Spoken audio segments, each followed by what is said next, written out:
Hello दोस्तों, आज की कहानी है नजरिया। किसका फोन है? क्या हुआ? कुछ तो कहो। क्या सांप सूंघ गया है? कुछ बोलते क्यों नहीं?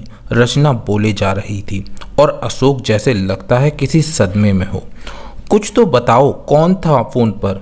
क्या कह रहा था? रचना ने कहा। रिया थी, कह रही थी उसने कोर्ट मैरिज कर ली है किसी कार्तिक नाम के लड़के से, अशोक ने कहा।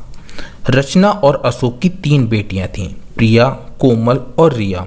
दोनों को अपनी बेटियों से बहुत प्यार था। प्रिया और कोमल की शादी अशोक कर चुका था और रिया के लिए लड़के देख रहा था।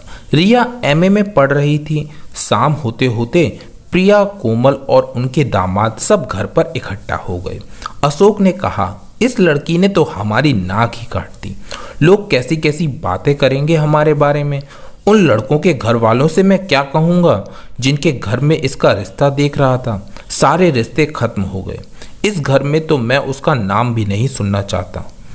प्रिया ने कहा, पता है मम्मी, बुआ को पता चला तो उन्होंने क्या कहा कि अगर मेरी बेटी होती तो काट कर फेंक देते। और ताई कह रही थी कि हम तो इनके दरवाजे झांके भी नहीं।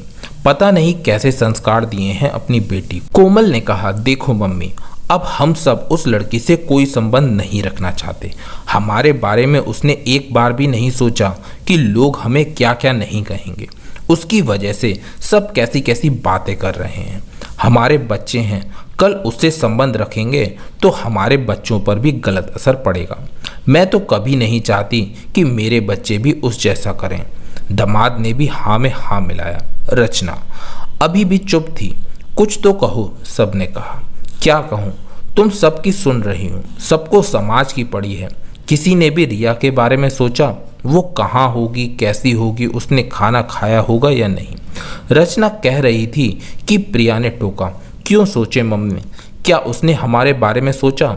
रचना फिर बोली, क्या सोचे वो तुम्हारे बारे में? तुम्हारे पास माँ, बाप, पति, बच्चे सब हैं। उसके पास कौन है इस समय? बीच में कोमल बोली, जिससे उसने शादी की है वो तो है उसके साथ। रचना ने कहा, ठीक है बेटा, कल से तुम भी सिर्फ अपने पति और बच्चों के साथ रहना, फिर देखते हैं कैसे रहती हो। हमारी कमी महसूस नहीं होगी। प्रिया बोली, क्यों मम्मी, हमने तो तुम्हारी नाक रखी, तुम्हारे और पापा की मर्जी से शादी की, फिर भी ऐसा कह रही हो। रचना बोली, बेटा, नाक तो मेरी वही है जहाँ पहले थी, लेकिन सोच थोड़ी बड़ी हो गई है। पैदा मैंने तुम तीनों को किया, लेकिन आज एक बेटी ने अपनी मर्जी से शादी कर ली तो सबको समाज और रिश्ते नातों की चिंता होने लगी। खून का रिश्ता पराया हो गया। आज वो तुम सबकी बहन ना रही, और अशोक, आज वो तुम्हारी बेटी ना रही। क्यों कोमल, तुम्हारे बच्चे तुम्हारे पास रहकर भी तुम्हारे संस्कार नहीं सीख पाएंगे? लेकिन अगर वे रिया से संबंध रखेंगे तो बिगड़ जाएंगे। और प्रिया, तुम्हें समाज, बुआ, ताई की पड़ी है। अगर किसी ने तुमसे कुछ गलत कहा तो अपनी बहन के लिए लड़ नहीं पाई, अपने लिए तो बड़ी जल्दी लड़ जाती हो। समाज और रिश्तेदार क्या तुम्हें तुम्हारी बहन से ज़्यादा प्यारे हैं? समाज हम बनाते हैं, अगर हम उसका साथ देंगे तो कोई क्यों कुछ कहेगा? क्यों हम उसे अकेला छोड़ दें? कल तक जब वो हमारी तरह जी रही थी तो हर कोई उसे अपनी ज़रूरत पर याद करता था। तुम दोनों के बच्चे जब हुए तो वो हॉस्टल से आकर घर पर रही, उन बच्चों का ध्यान रखा, उन्हें प्यार दिया, और आज तुम्हारे बच्चे उसकी वजह से बिगड़ जाएंगे। और अशोक, तुम जो बच्चा तुम्हारे हिसाब से चले उसके लिए तुम सब कुछ करोगे, और अगर कोई अपने मन का करे तो रिश्ता खत्म।